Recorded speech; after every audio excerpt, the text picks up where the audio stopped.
Good morning, everybody. Welcome to the Merc Garage. This is going to be the first episode of my new playlist I want to do. This playlist is going to be called the Mental Health Death Wobble because I want to take some time away from car videos and the other stuff I do and put some stuff out there for guys to think about and maybe resonate with some of us. Excuse me.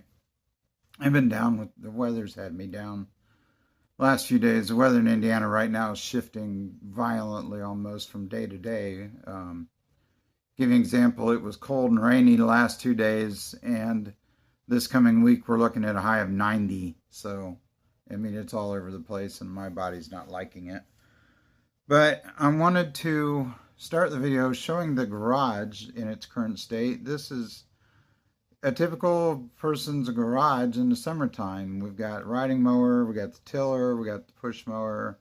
I got a rack full of engine parts I got to start working on. And this is a typical car guy garage because you can see on the left-hand side of the screen, buried in the back, is the 53 I'm trying to get built. So I've got a long way to go on it, but I got a lot of other priorities that are taking precedence right now. I have to build the new 16 by 16 she shed in the back for the wife. This project we've had on the books for about a year now, and I've got to get it done, so I'm starting on it this week. Finally, I've had the lumber for it for, I don't know, going on 8 months, but anyway, let me flip you around here. Now that you've seen what my garage mess looks like. Okay. So for whatever reason, it didn't want to flip like I wanted it to. But let's talk about something. My wife got an email, or actually a text this morning from one of our high school classmates. And I haven't seen this person that sent the text since high school. But the significance of it is this is our 40th high school class reunion. My wife, Michelle, and I are both from the class of 85 from Huntington North. And I've never been to a class reunion before because I grew up about 7 miles from where the high school is, the town of Huntington. I grew up in a little tiny town called Andrews. And by nature, it was a poor community, working class, but below average income compared to Huntington. A lot of the people that live here in town had good jobs either in Fort Wayne or here locally. So there was a decent amount of money in this town. Andrews, not so much. And those of us that grew up down there was kind of a stigma. If you were an android, as we were called, because we were from Andrews, and this has nothing to do with the Android phone. This was way before that.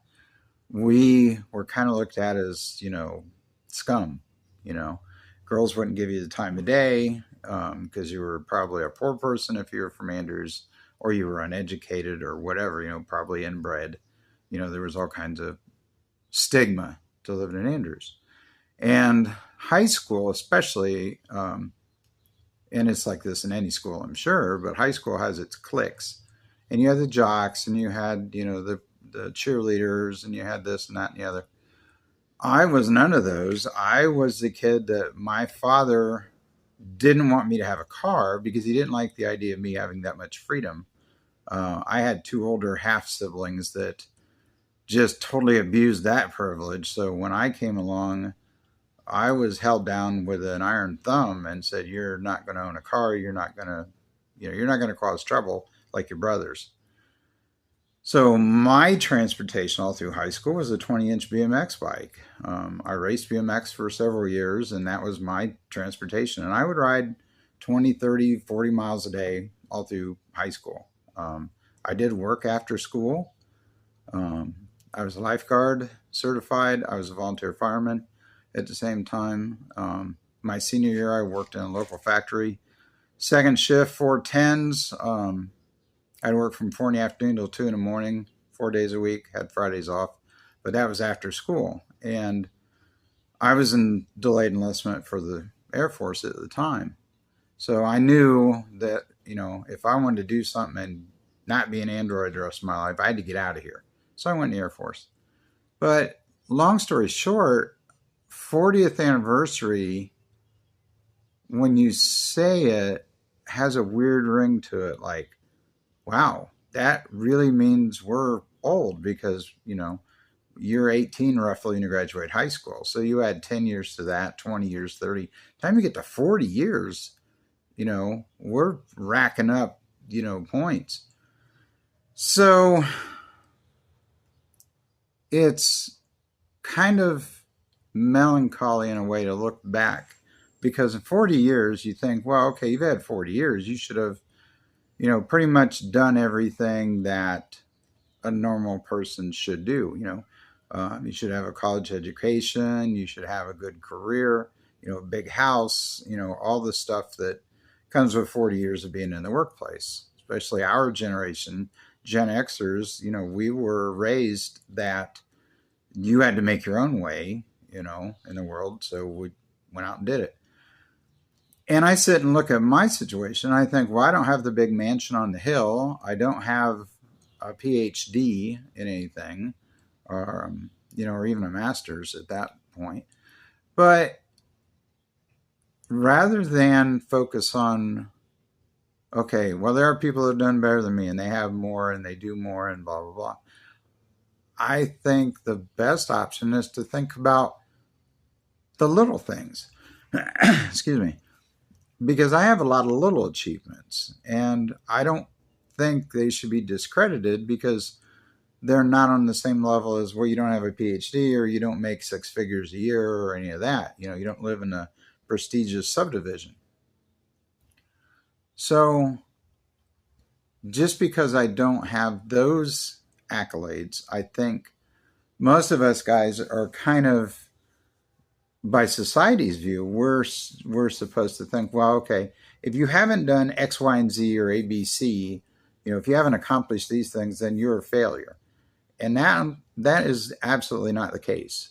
If you're not in prison or you're not strung out in the middle of a gutter somewhere on drugs, I think you're doing okay because we were never given, at least I wasn't, we were never given instructions on how to adult. Now, I know a lot of kids in my graduating class of 600 roughly did have good starts. Some moved into family businesses.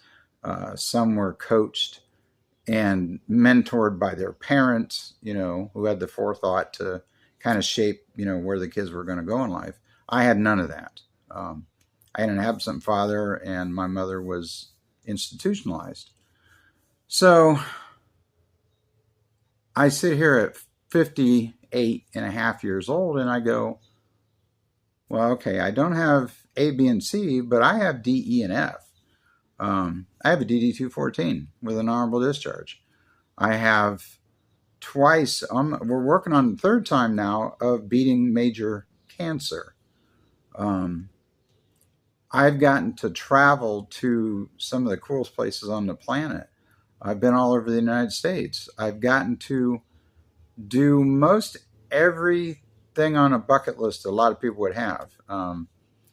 I've got a huge list of things I've done that a lot of people probably wouldn't do. Skydiving, base jumping. I've done a lot of rock crawling, just kind of extreme stuff because Gen Xers, a lot of us we grew up, riding dirt bikes, four-wheelers. I've raced motocross at state level in Florida. Been into drag racing for years and years. Went to my first drag race as a teenager. Made my first pass at 18 down a drag strip. It was Orlando Speedway. I'll never forget it. Driving a 5-speed Charger, which back in the 80s, there were the little K-car things. And I think I ran something like I'll say a 1550 or whatever it was. It was tremendously slow. But it was fun and I was hooked. And I've gotten to drive. I was kind of a hired gun driver in high school for some of the kids because I had good reaction time. I had good hand-eye coordination and good, reaction skills. So I drag raced motorcycles for a long time and did a lot of that in high school and was really good at it. And I've done a lot of car drag racing. So to me, those are things that, they're not a PhD, they're not a six-figure salary, but I have a lot of memories of doing these things that no one will ever take away. And I want, if you're a guy and you've done, I don't care what it is, any kind of an accomplishment, if it's a big deal to you, then it should be a big deal to the world, because males are society judged. Let me rephrase that. That's ridiculous. Males are judged in our society by their accomplishments. And if you don't have I guess you'd, for lack of a better term, a resume of accomplishments, then you're not considered to be, a winner. But I think that that's a complete misnomer. As males, we should not be judged just on what we've accomplished, because women, I think, have a different set of standards for that. If a woman graduates, gets married, has a family, she's, for the most part, I think society thinks, well, women have checked all the boxes. But if you're a man and for whatever reason, say you're single your whole life and you never marry, or if you've been divorced, or God forbid, divorced more than once, then you kind of fall down that hierarchy ladder in society. And I think that's bullshit. Because I know guys that they will work 80 hours, 90 hours, 100-hour weeks and not bat an eye, because that's just what that's what they have to do to get by. So that should account for something. I know guys that are completely loyal to women that in a lot of cases don't deserve it because of the way they treat their men. That should count for something. Men that will put their hobbies and their interest and their passion on the shelf to do for their wife or to do for their family, whether it's financially or whatever, that should count for something.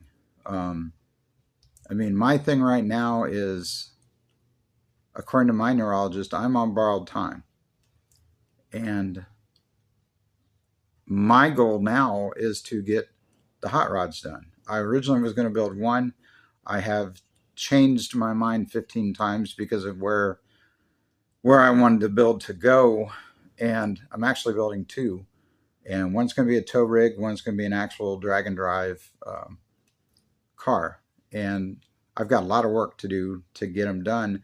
And I have limited resources. This isn't one of those, you see people on TV and you see on the internet, all these teams of race guys that, they got the big trailer, they got 2 or 3 cars, they got a $30,000, $40,000, $50,000 engine in the car.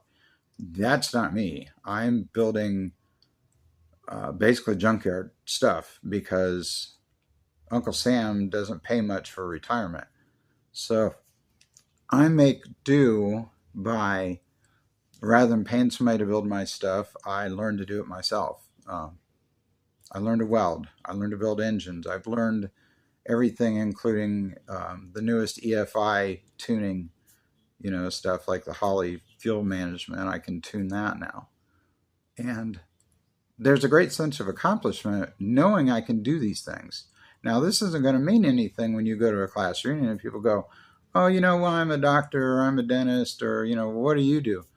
Well, okay, I'm none of those things, but I can do a lot of other things. And to me, they're a big deal because I know the time, the energy, and the effort I put into learning these things and to master them. I've been painting cars for, almost 40 years. And I've done a lot of show quality stuff. I've done stuff that's won awards. I've been featured in a magazine, in a car magazine. Chevy High Performance did a story on me in my shop. It's been 15 years ago now, but I have a copy of the issue, laying around in my safe somewhere. So to me, it was a big deal because I'm not the top of the pinnacle of the car hobby, but I've done okay and I have a good skill set in my head.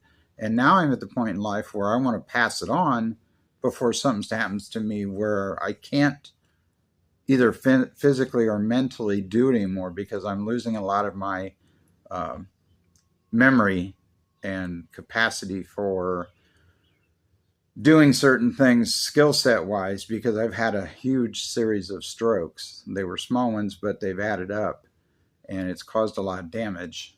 Um, so these accomplishments to me are a big deal, and nobody's going to say that that's any less of an accomplishment than going to a prestigious college or having a master's in whatever. Um, so I'm not worried about that, and I think we as men need to look at our own accomplishments. What have we done that we're proud of? And it doesn't have to be a big thing. Um, Maybe you're a landscaper and you can do some amazing things with landscaping. That's a big deal. That's an art. Um, my mother-in-law used to own a bakery, and she's in her mid 80s now. And I told her, I said, I don't want your legacy, because everybody in our town knows that bakery and knows who this is. And I said, I don't want that to die with you. I want that to carry on. And we are now in the process, and we're down to the last few little details of restarting that bakery. And it's going to be a full-time gig for me, more or less. So besides all my medical stuff I'm doing, with chemo and everything, I'm also going to be, running the bakery and still, building cars. So I'm going to be stretched even thinner than I was before. But it's okay because to me, at the end of the day, I've done something to help this person carry on their legacy. And to me, that's more important than, maybe going back to school to finish my master's or whatever. So if you're a guy, don't discount any of your talents, accomplishments, skills. My closest friend in the world, we're all related, but he's a welder by trade, and people think, oh, he's a welder, big deal. But the man is absolutely brilliant. He can reverse engineer or just engineer anything mechanical, and his skill set just puts me to shame. He's so good at what he does, and he's so underrated because he doesn't have a 4-year degree in engineering or whatever.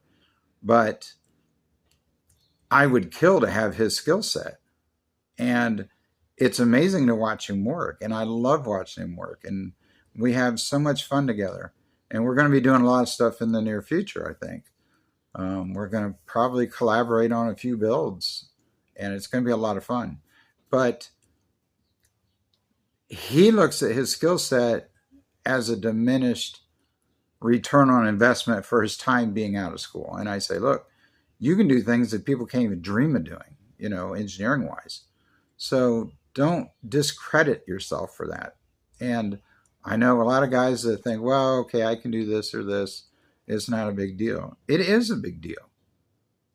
It's a huge deal because anything you learn, whether it's a skill, I don't care if it's plumbing, I don't care if it's how to fix a lawnmower, whatever it is, that's something that nobody can take away from you. And that's something you should be proud of. And the whole thing of, well, we're supposed to follow XYZ career path. You have to go to college and you have to, be a dentist or a doctor or an attorney or whatever. That's bullshit. We are in this country in a huge shortage right now of skilled trades. And the reason is we have, as a society, for the last 30 years, I think now, it's been, if you don't go to college, you're never going to be successful. You're never going to have a good job. You're never going to have a good career. You're not going to make any money. And it's bullshit. I know blue collar guys that make six figures easily. Um, my brother in law's one of those. One of my best friends of all time in Florida. He travels all over the United States and he calls his own shots. And he was a kid that was so poor growing up that him and his brother would actually steal food just to survive. Um, and he is a what you would consider a blue collar worker, but he's brilliant. Um, I've seen him design and CAD um, build an entire plasma table and write the software to program it and build the computer to run it all out of his head. Um, the guy's he's just a genius, you know. But a lot of people will look at him and say, well, okay, he doesn't have that pedigree. He doesn't, there's the whole paper ceiling thing. If you don't have a degree, you're worthless. No, bullshit. Um, I've seen guys that can, you know, they can solve problems. They can come up with solutions better than guys with degrees. Real quick example. One time, I've been painting a long time, and I got offered a job at a trailer manufacturer company that builds, car trailers, equipment trailers, all kinds of stuff. And they wanted me to run their paint line. And at the time, they were close to transitioning over to powder coat. They were still doing liquid paint. The engineer that was my boss came in on a Friday and said, we're going to work Sunday because we're way behind. When I started there, they had a 100% return rate. Everything that went out the door had to come back in the door and be redone because they just weren't doing it right. I started there on a Thursday, and I had one day to get my two guys up to speed that worked underneath me. Sunday, the boss came in. We had to come in, and I watched him Stevie Wonder could have done a better job with his feet than what this guy was doing spraying paint. It was literally running off the trailer as he was spraying it. And I thought, you've got an engineering degree, and my kids at age 7 could do a better paint job than what you're doing. So I was like, I'm out of here. I am not going to be your scapegoat because you don't even know what you're doing, and you're going to try and run this department, and be my boss. So I said, forget you. But I've done a lot of stuff since then, and I think, the stuff I've done's turned out really well. So I don't judge my abilities by a degree. I judge it by what can I do. And I think that's what all of us guys need to do. What do you do that maybe the next door neighbor to you can't do? Or what do you do that you can do better than most of the people you know? That's what we need to focus on. 40 years is a long time. And if you're a typical male that wants to follow a typical career path, then that's fine. But a lot of us aren't wired like that. So just because we don't go down that path of graduate high school, go to college, be a whatever, start a family right away, stay married to the same person for 40 years and do the same job for 40 years, don't discredit us because we can do a lot of things you probably can't. So, and that should count for something. So as far as I'm concerned, it counts in a lot of cases more than a college degree because I know a lot of people with college degrees that are just idiots. No common sense. So I'm going to leave you guys with that thought this week. I apologize. I'm a week behind on starting these. It's just been the last week's been crazy with doctors. We had the holiday. I had a lot of stuff. I'm way behind on projects like the shed. So I've been really scrambling to get stuff done. So I finally had a few minutes. So I said, I'm going to sit down and get this first episode out. I'll get this edited and posted today. I'll probably do a second one tomorrow. And we're kind of get caught up. I want to do these once a week, but I want to get a couple under my belt and get started. So we at least have a little bit of substance here. And I will, in the description, link the Facebook group where you guys can comment. We can start discussions. We can do whatever. that group is going to belong to people that watch these videos. So not every Tom, Dick, and Harry is going to be able to get in and post on it. If you've seen the videos, that's how you're going to be able to get in. So I'll get this done, get it posted. We got finally some decent weather, so I got a lot to do. I'm going to try and get some stuff done, but I'm still going to get these videos out. Again, I apologize for not having these done up to where I wanted to have them done. I should be doing my second one tomorrow, and this is the first one. I'm a week behind. So, but I'm going to take care of that. So anyway, I'm going to get out of here. I hope you guys have a good week, what's left of it. Hope your holiday was good. Ours was kind of crazy. We were busy, but now it's time to really, I got to buckle down and focus and start getting stuff done. Hopefully there's still time to work on the hot rod. It's probably going to be in the evenings. And we'll keep doing that as we go. So I will get off here, and I will talk to you guys next week. Have a good week. Take care of yourselves. We'll talk to you soon.